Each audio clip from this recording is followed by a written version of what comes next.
नमस्कार मित्रांनो, YCMU नाशिक, यशवंतराव चव्हाण महाराष्ट्र मुक्त विद्यापीठ नाशिक,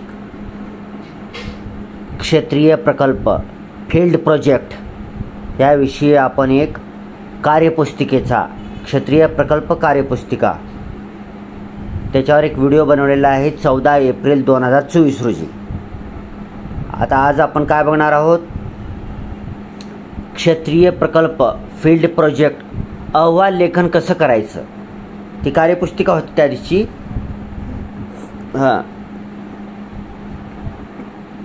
14 एप्रिलला जी आपण पाहिली होती ती क्षेत्रीय प्रकल्प फील्ड प्रोजेक्टची कार्यपुस्तिका होती. त्याच्यामध्ये विविध माहिती दिली, ती बी महत्त्वाची होती. आता आज जी व्हिडिओ पाहणार आहोत आपण ते क्षेत्रीय प्रकल्पाचं फील्ड प्रोजेक्टचं अहवाल लेखन आहे. अहवाल लेखन कसं करायचं, ते लिहायचं कसं, ह्याच्याविषयी माहिती असणार आहे. हे आता वेबसाईटवरून मला मिळालेलं नाही, त्याच्यामुळं मला तुम्हाला डाउनलोड कसं करायचं ही तुम्हाला सांगता येणार नाही. वेबसाईटवर नाही.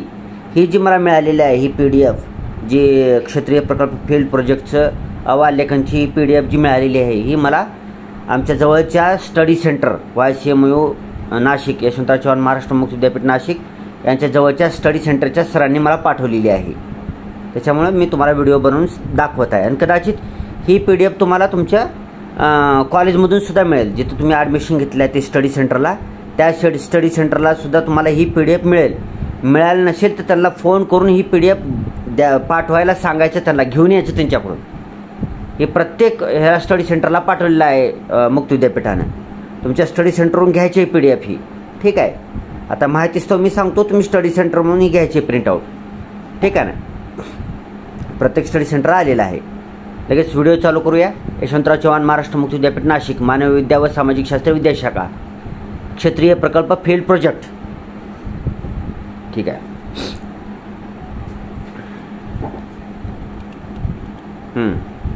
हां, तर ही जी पहिलं पेज आहे, पेज नंबर 1, ह्या पेज नंबर 1 ही तुम्हाला तुमच्या प्रोजेक्ट जी असणार आहे अहवाल लेखन त्याचं पेज नंबर 1 असणार आहे, हीच असणार आहे.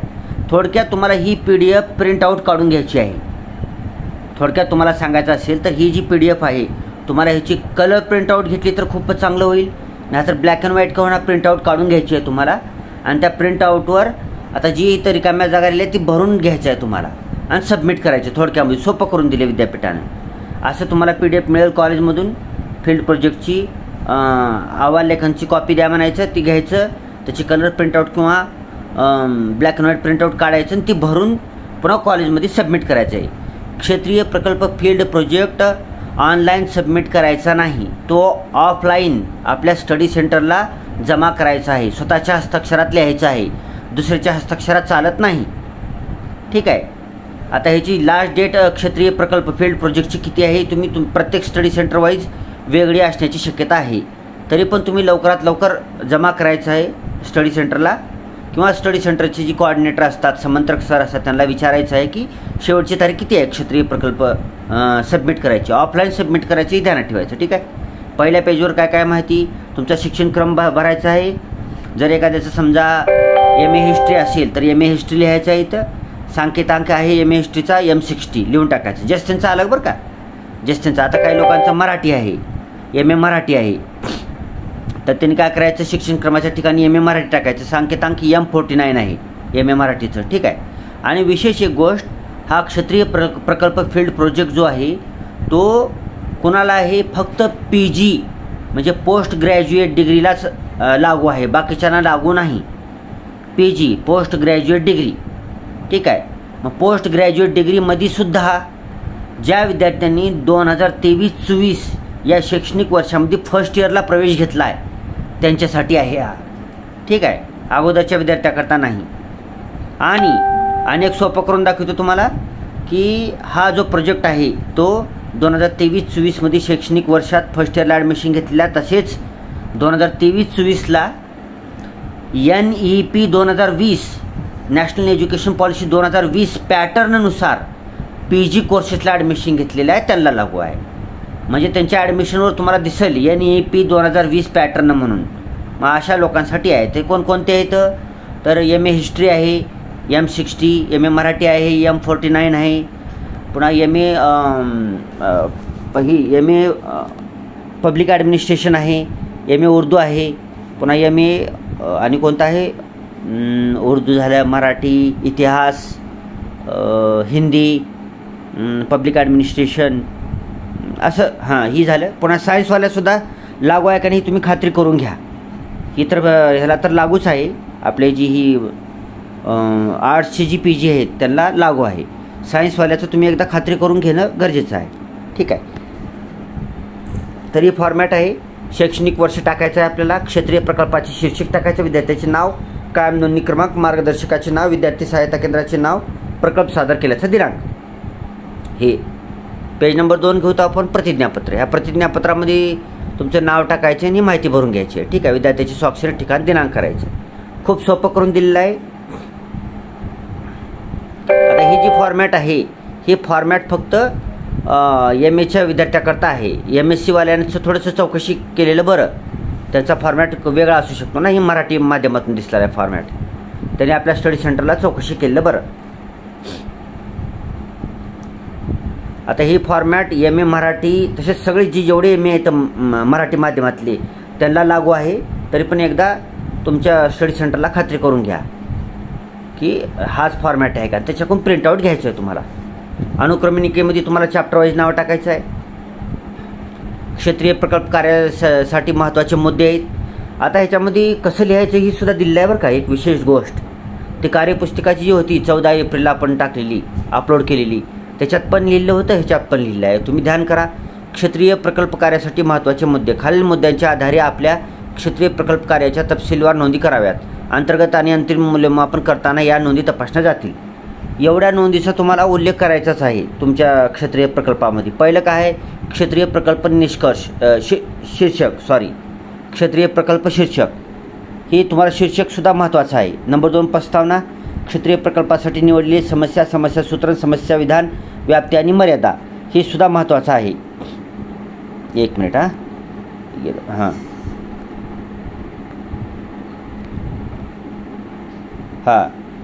ठीक आहे. तर नंबर 2 पॉईंट महत्त्वाचा आहे. ही तुम्हाला अनेक ध्यानात ठेवायची. ही जी प्रोजेक्ट आहे क्षेत्रीय प्रकल्प किंवा त्याला आपण फील्ड प्रोजेक्ट म्हणतो, ही एक स्पेशल पेपर असणार आहे आपल्याला. ठीक आहे ना. ह्या पेपरचे तुम्हाला कॉलेजमार्फतच मार्क दिले जाणार आहे. कॉलेजमध्येच सबमिट करायचं आहे. मग ह्याच्यामुळं ही कंपल्सरी तुम्हाला सबमिट करायचं आहे. नाही तर तुम्ही ह्या पेपरमध्ये फेल व्हाल. कॉलेजला सबमिट करायचे. ठीक आहे. तिसरा पॉईंट. आणि जेव्हा सबमिट केल्यानंतर तुम्हाला जेव्हा मार्क द्यायचे असतात, क्षेत्रीय प्रकल्पाला किती मार्क आहेत काय नाही हे आपण कार्यपुस्तिकेमध्ये व्हिडिओमध्ये सांगितलेलं आहे 14 एप्रिलच्या. ती पूर्ण व्यवस्थित ऐकायची तुम्हाला. डिटेलमध्ये दिलेलं आहे. क्षेत्रीय कार्याला किती मार्क आहेत, इंटरनल इव्हॅल्युएशन किती आहे, सगळी माहिती दिली आहे. ती पाहून घ्या.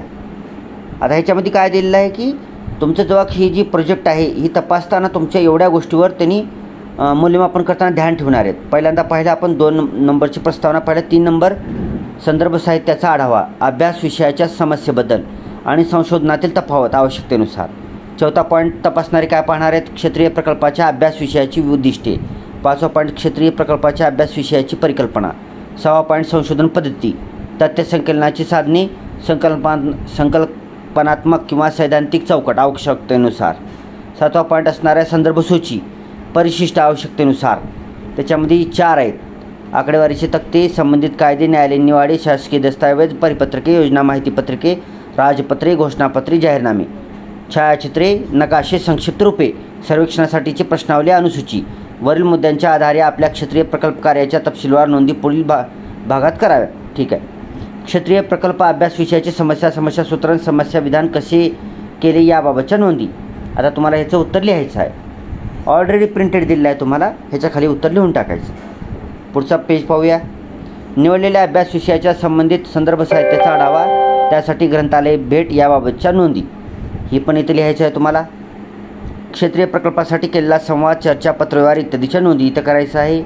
पुढे पाहूया. क्षेत्र भेटीच्या तपशीलवार नोंदी. आता तपशीलवार नोंद करायचं आहे. तर हे तुम्हाला PDF मिळाली की तुम्हाला खूप सोपं आहे. जसं तसं भरून द्यायचं आहे आपल्याला. अभ्यास विषयासंबंधित तथ्य संकलनासाठी वापरलेली साधने, मुलाखती, व्यक्ती, स्थळ, वेळ, सर्वेक्षण, प्रश्नावली, आवश्यक असल्यास इत्यादींच्या नोंदी. ठीक आहे. हे पण तुम्हाला लिहायचं आहे.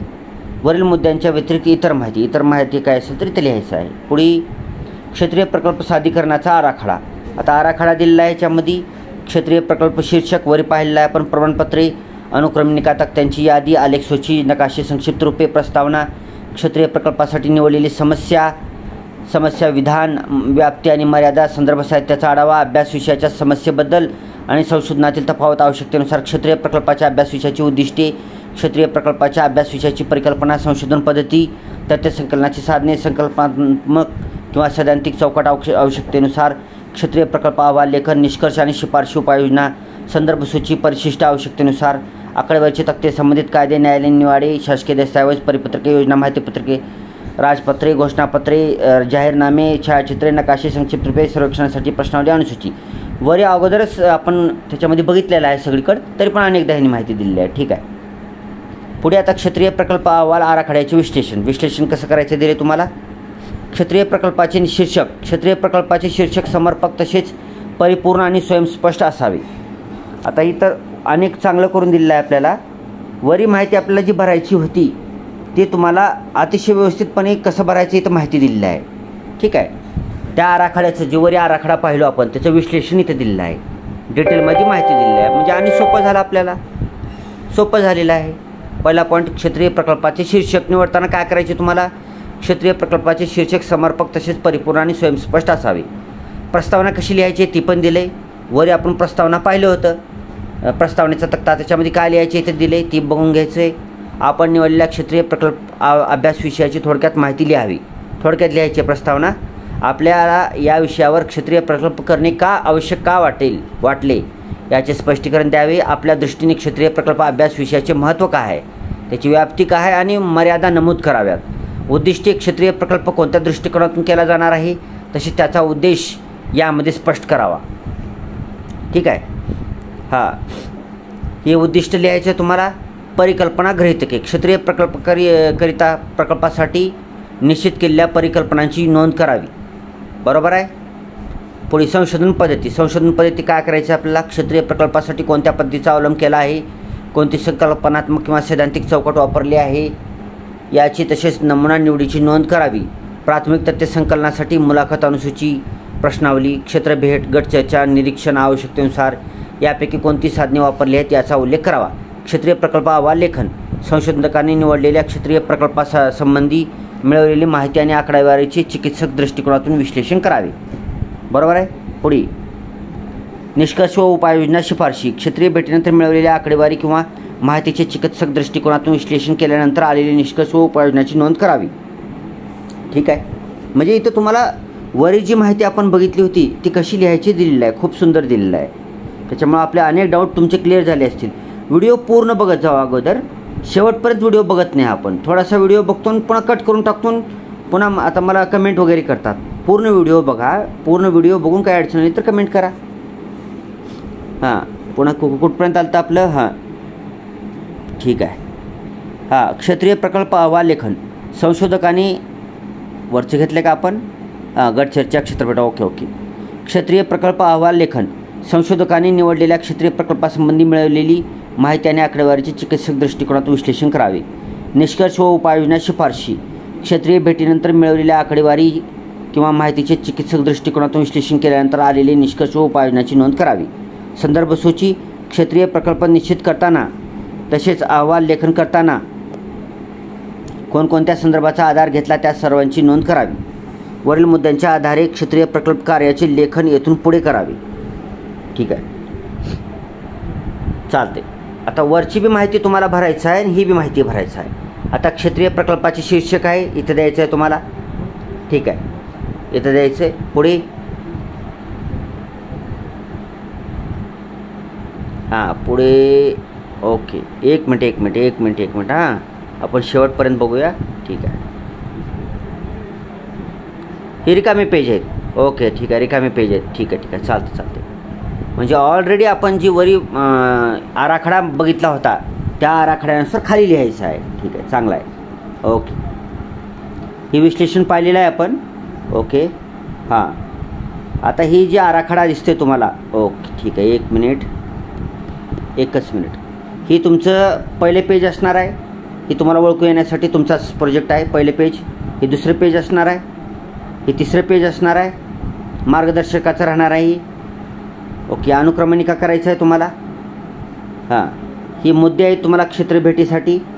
ठीक आहे, ही पण लिहायचं आहे तुम्हाला. ही आधी लिहून पूर्ण करायचं आहे. हां, आता मेन जी आहे आपला प्रोजेक्ट इथं आहे, क्षेत्रीय प्रकल्प सादरीकरणाचा आराखडा. आता ही जी पॉईंट्स आहेत तुम्हाला, एवढे पॉईंट तुम्हाला खाली जिथून लिहायला सुरू करतो त्याच्यामध्ये ही पूर्ण पॉईंट कवर करायचे आहे. पॉईंट नंबर 1 पासून ही शेवटपर्यंत, पॉईंट नंबर 2.0 पर्यंत. ठीक आहे ना, परिशिष्ट आवश्यकतेनुसार इथपर्यंत ही एवढं जे आराखडा असणार आहे, क्षेत्रीय प्रकल्प शीर्षके, प्रमाणपत्रे, ही सगळं जे आहे ते तुम्हाला त्या अहवालामध्ये पूर्ण लिहून काढायचं आहे. एका पाठोपाठ एक नंबर टाकून लिहायचं आहे. पहिल्यांदा काय असणार आहे, क्षेत्रीय प्रकल्प शीर्षक, त्याच्यानंतर प्रमाणपत्रे, अनुक्रमणिका, हे आपण ऑलरेडी वरी पाहिले, त्याच्या खाली घ्यायचं आहे आपल्याला. ठीक आहे, बाकीचे प्रस्तावना वगैरे खाली कवर करायचं आहे. प्रमाणपत्रे शीर्षके वरी पाहिलेलं आहे. ओके, चला, तर इथून लिहायला सुरू करायचे. प्रकल्पाचं शीर्षक घ्यायचं आहे, पुन्हा प्रस्तावना करायची आहे तुम्हाला. पुढचं पॉईंट कोणता आहे? हां, प्रस्तावना करायचं आहे. पुन्हा नंतर 1 मिनिट, हो ठीक आहे, बरोबर आहे. हां, तर प्रस्तावना, संदर्भ साहित्याचा आढावा घ्यायचा आपल्याला. अभ्यास विषयाची उद्दिष्टे स्पष्ट करायची आहे आणि क्षेत्रीय प्रकल्पाच्या अभ्यास विषयाची परिकल्पना स्पष्ट करायची आहे. संशोधन पद्धती वापरायची आहे. पुन्हा अहवाल लेखन करायचे आहे, शिफारशी टाकायची आहे, संदर्भ सूची टाकायची आहे, परिशिष्ट टाकायचे, तक्ते टाकायचे, नकाशे टाकायचे, छायाचित्र टाकायचे. स्टेप बाय स्टेप जसे या आराखडा दिले तसं तुम्हाला लिहायचं आहे. या आराखड्याप्रमाणेच करायचं आहे, दुसरं काही आगाव करायची गरज नाही. आणि त्या आराखड्यातल्या काही गोष्टी इथं स्पष्ट केल्या त्यांनी विश्लेषणामध्ये. इथून चालू करायच्या काय तर क्षेत्रीय प्रकल्पाचे शीर्षक टाकायचं, त्याच्यानंतर प्रस्तावना टाकायची, पुन्हा आढावा टाकायचं, हळूहळू घेत जायचं. ओके, हे तुम्हाला ब्लँक पेजेस दाखवत आहे मी, हे ब्लँक आहे. हे तुम्ही PDF तुमच्या कॉलेजमधून घेतल्यानंतर ऑटोमॅटिकच ब्लँक ह्याच्यावरच लिहून द्यायचं आहे तुम्हाला. ठीक आहे, 13 नंबर पेज नंबर आहे, हे 14 पेज नंबर, 15 पेज नंबर, हे 16 पेज नंबर, 17, 18, 19, 20, 21, 22, 23, 24, 25. हां, इथं काय म्हणले बघा, शेवटी प्रकल्पाच्या आवश्यकतेनुसार अतिरिक्त पृष्ठे जोडावेत. विषयासंबंधित मुद्रित माध्यमातील छायाचित्रे कात्रणी परिशिष्टात अनुक्रमेने चिकटून द्यावीत. चालते, एवढे पेज पूर्ण गेले तुम्हाला, तर तुम्हाला विषयासंबंधित प्रिंटेड कोणते छायाचित्रे असतील, कात्रणे असतील, तर परिशिष्टामध्ये शेवटी टाकून द्यायचे तुम्हाला. ह्याच्याबरोबर जोडायचे, जोडले तरी टाकते. तर परिशिष्ट दाखवायला नको. हां, ह्या परिशिष्टामध्ये नाव लिहून टाकून द्यायचं. ओके, 26 पेजेसचं आहे आपला अहवाल लेखन.